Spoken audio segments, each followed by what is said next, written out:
Hey everyone, this is the Alpicool C20 compressor refrigerator freezer. And this is my second unit. The first one arrived with some cosmetic damage. It worked fine, but there was a crack in the plastic housing, and the box was a little beaten up. So sent it back for a replacement one. But just a couple of pieces of information about this. It comes with the car cord as well as the 110 house current power cord, so that's nice that you do get both right off the bat. A couple of things that I've seen come up online. Some people say that the units smell when the compressor's running when you unbox it. It is true. When you first get this, there's a very strong plastic odor from this. I'd compare it to if you've ever bought a plastic ammo can from Harbor Freight. That's the closest thing I can think of to the smell.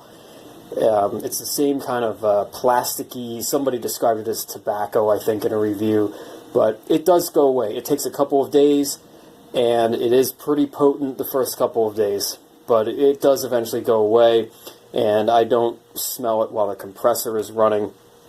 So it's just whatever plastic they've used and components. It's shipped with these pieces of insulation on the top and the bottom, which would be great to kind of cut and place on top of the cooler to further insulate it, because when you're running it at pretty low temps, you do feel the cool bleeding through the lid. So that piece of packing would be ideal to kind of reinforce the insulation on the top. And I considered getting the C20. The C20 gives you 5 liters more of capacity, but the thing with it is the increase in capacity is in the lid. The lid is just a thicker lid. So the box itself is the same size, and I figured that because the lid is where the cold bleeds through, probably it's just going to make it more inefficient by having the extra space in the lid. So that's why I decided on that.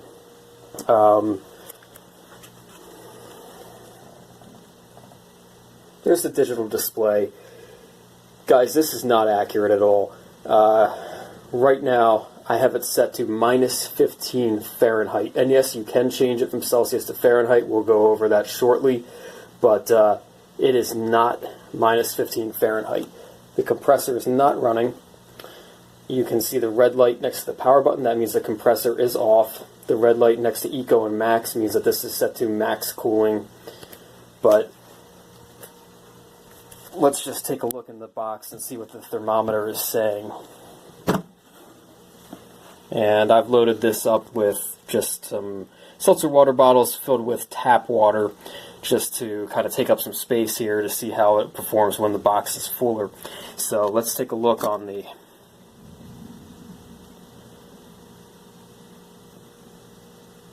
We're about 0. So not -15, 0 is where we're at. While we've got this open, you can see there is some condensation that forms here. It's kind of freezing around the edges of the box. This could also be increased because I have put this through some cycles of using it as a refrigerator, set in the mid-30s, then taking it down to as cold as I can get it and bringing it back up. So probably if you just were using it as one or the other, that would eliminate a lot of this condensation that's formed. This is the sensor for my indoor-outdoor thermometer. This is currently reading like 1-2 degrees or so. So it does freeze. You could see those seltzer bottles were rock solid. And you can bring this sub-zero. I've had it to maybe to -7 or so Fahrenheit. So it will definitely freeze, and it will freeze solid. There's no doubt about that. So there are hidden settings on this, and it makes it a lot more usable with those hidden settings. And if you'd like a copy of this, just comment below. I'm happy to send it to you. Alpicool sent me this PDF, which I printed out. But this goes over the hidden settings. The big one that I think a lot of people ask about is switching this from Celsius to Fahrenheit. And what you do, we'll come over here and do this quickly. Get my cheat sheet. Power the unit off. And then press the, what are we doing here? Alright, so you power the unit off, you press the set button, and hold, okay, E1. E1 is the lowest temperature setting, E2 is the highest temperature setting, E3 is temperature return, E4 is soft set, E5 is Fahrenheit and Celsius. So while we were doing this, did we lose the hidden settings mode? Yes, okay, so power off. E1. Alright, so E1 is set to -40, E2, E3, E4, E5, that's what we're looking for. So here you toggle between Celsius and Fahrenheit, so we'll leave that set at Fahrenheit. Then you have E6, E7, and E8, and I'll quickly discuss those settings. So I had to ask Alpicool for some clarification on this. What these three settings are for is to compensate for the incorrect digital display. So like we just saw, when using this as a freezer around 0, the digital display is off by almost 15 degrees. So you can compensate for that.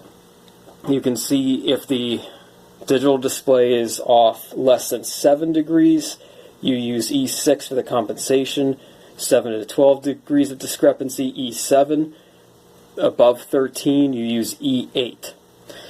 I haven't done any of this because, unfortunately, managing the temperatures is very difficult with this unit. The digital display is off much more when using it as a freezer, especially if you set it to temperatures below 0, the digital display is way off. If you're just using this as a refrigerator and setting it to maybe mid to low 30s, it appears to only be off by a couple of degrees. So I think it's just going to take a lot of playing with these units. And this seems to be a universal thing in the reviews for the Alpicool C15 and C20. One review I saw with the even bigger Alpicool, it's even worse with the discrepancies. But, I mean, we're talking about an issue with what that digital display shows. So it's not a matter of, oh, it won't maintain a steady temperature, it's just maintaining a steady temperature that's not being reflected in that digital display. So, quickly about power consumption, I don't have any hard numbers on that. I will try to do another review, but I can tell you I ran it at about 34 degrees for 8 hours off of my my solar generator here, and this is a dead marine deep cycle battery. It's about 8 years old. It doesn't come up to full voltage anymore, but it will power stuff for my needs, so I haven't replaced it. But to give you an idea, on that dead marine battery, it was at about 12.9 volts. 8 hours later of maintaining 30-degree temps with an ambient air temperature of probably low 70s, the voltage read 12.7 volts. So, and I believe I had this on eco mode for that test. So it really sips the power. It's very power efficient. And, this is just anecdotal evidence. There are other reviews and videos where there's much more in-depth information about the wattage that it consumes at different temperatures and settings. So, and I'll try to do a follow-up with that info. Yeah, so I think it's definitely worth it. If you compare this to other true compressor refrigerator freezers, it's hundreds more. So, and even with the price hike, the C15 has jumped up to $240. I think the C20 is $280. Even with those price bumps, I just don't think that you'd find something similar that does truly freeze and maintains pretty steady temperatures in that same price range. So yeah, if you have any questions, just let me know. If you'd like me to send these hidden settings to you, please let me know also. Just comment below, I'll get those out to you. It's pretty handy. It also discusses the 3 settings for the battery protection, which is really nice. And yeah, this just makes the unit a lot more usable with these settings. I don't know why they just don't include it in the manual right off the bat. But okay, thanks for watching. Please subscribe, and just let me know if you have questions.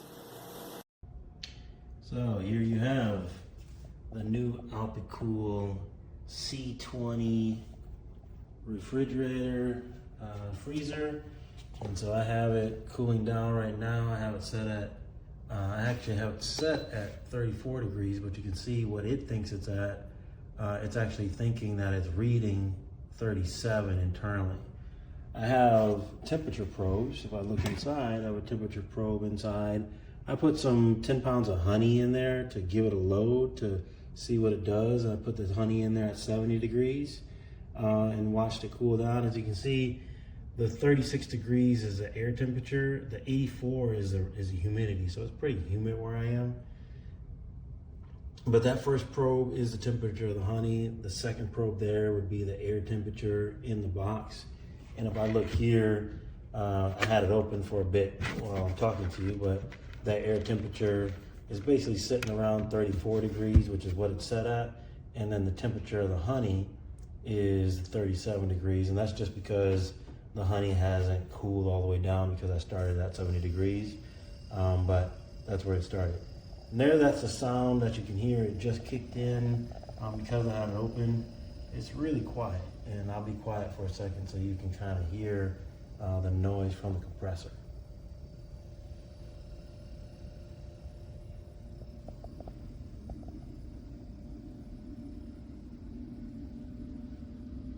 So it's very quiet. If I'm talking, you probably wouldn't even notice that it's making any noise. It has a nice little monitor on here. I haven't taken off all the stickers and everything because I just wanted to get it open and see if I was going to keep it. I bought it for a camping trip, and so far so good. I'm going to plug this into a Jackery battery pack and hopefully power this for 24 hours while I'm out hiking the mountains. Dijeron chuchu para llevar para allá, para poder traer maricadas frías. El último juguete que me compré. Una nevera de puta sin frío, yo congela a menos 20 grados centígrados. Píllela. Aquí la estoy empezando a funcionar, a ver cómo funciona. 2 horas a ver cómo funciona.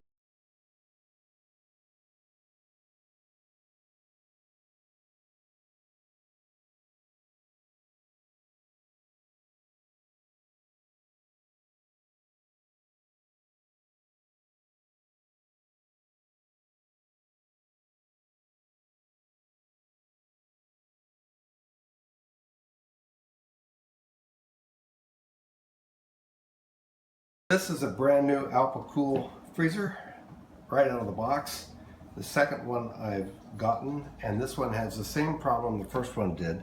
With a slight amount of motion, the compressor rattles.